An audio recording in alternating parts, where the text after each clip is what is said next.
We hope that each of you are having a wonderful day. And as we share with you this evening in From the Heart, we have a few things that we would like to share as far as announcements go.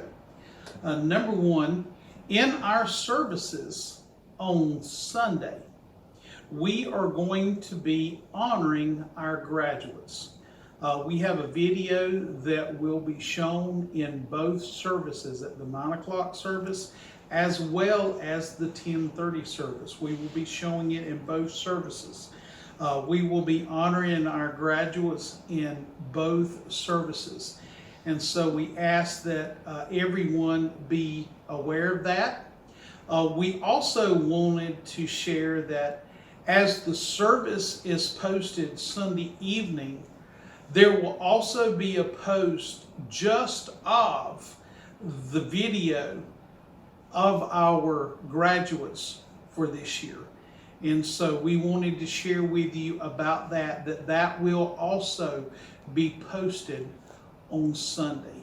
And so we are looking forward to a wonderful Sunday, a wonderful time of worship, a wonderful time of honoring our graduates. Just so that you know, our graduates this year, we have 4. Our graduates are Cheyenne Davis, Gage Poole, and Sarah Seaman. They are our high school graduates. We have 1 college graduate, and that would be Brooke Monday. Brooke is the fiance of Spencer Black, and she has been coming to church. She has been coming to our youth meetings for quite some time now. And so these are our graduates, and we ask that you please would keep these also in your prayers. We also have a list of other folks that we would like to share with you at this time.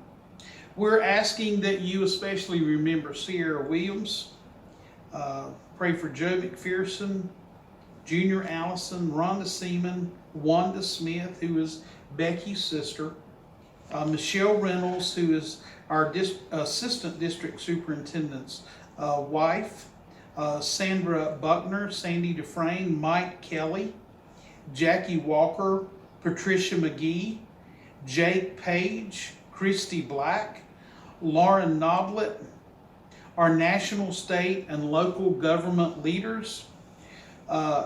Remember all the churches and pastors during this very crazy time as churches reopen. Please pray for each of these. And we also ask that you would remember all those that have been affected by the coronavirus, COVID-19 virus. We ask that you would pray for each of these, not only for those affected by the virus, but those whose businesses and things have been also affected. And so we ask that you would remember each of these. And we also especially ask that you would continue praying for our nation during these very trying and difficult days. We know that in November there's going to be an election, and so we ask that you would pray now that God would be in those elections and that they would go as He would have. We ask that you would remember each of these. We also ask that you would remember a family that is out here in our community, the Hutchinson family. Please keep them in your prayers also. Tonight, our devotion is coming from the Experience. Henry and his son Richard Blackaby wrote this. And our theme for this week is all, A-L-L. We're going to be basing this on Matthew chapter 22, Mark chapter 12, Luke chapter 10, John chapter 15. And so we're asking that you folks would know what our theme is for this week, The readings that will come will be coming from each of the Gospels this week. And we ask that you be prepared as we work our way to Sunday, and then on Tuesday as the Bible study post. We ask that you would be prepared. But our theme for this week is all. And our devotion tonight is going to come from the book of Matthew, chapter 22. It reads, "Hearing that Jesus had silenced the Sadducees, the Pharisees got together. One of them, an expert in the law, tested him with this question, 'Teacher, which is the greatest commandment in the law?' And Jesus replied, 'Lord, love the Lord your God with all your heart, and with all your soul, and with all your mind. This is the first and greatest commandment.'" The Pharisee had a question for Jesus. Which is the greatest commandment in the law? It was a loaded question, designed to trap Jesus and discredit him. No doubt the Pharisee expected Jesus would have to choose one of the 10 commandments over the other 9, opening the door for debate. Then he'd have this unschooled carpenter's son right where he wanted him. The Pharisee was an expert in the law. He had scrutinized the law for years and had memorized many passages. The law was his life. This uneducated carpenter would be no match for his expertise. It was going to be an easy victory. Jesus showed who the expert really was.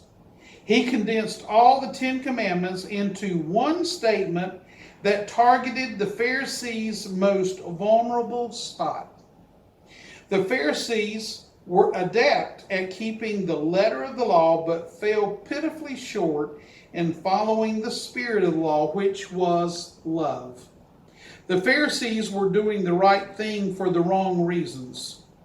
In God's eyes, there was still sin.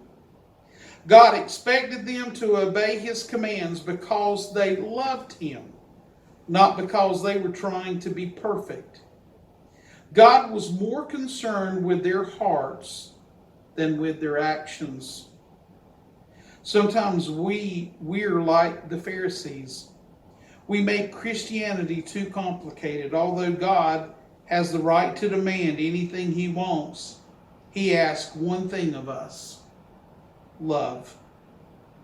If we devote our hearts and minds and souls to God, we will fulfill the law as it was meant to be followed, and everything else will fall into place.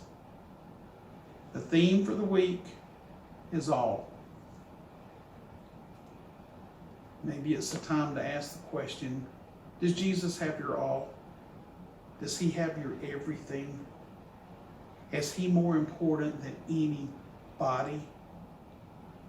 Just think about it. We hope that each of you have a wonderful end of this week. As we look into the weekend, we hope to see you at church on Sunday.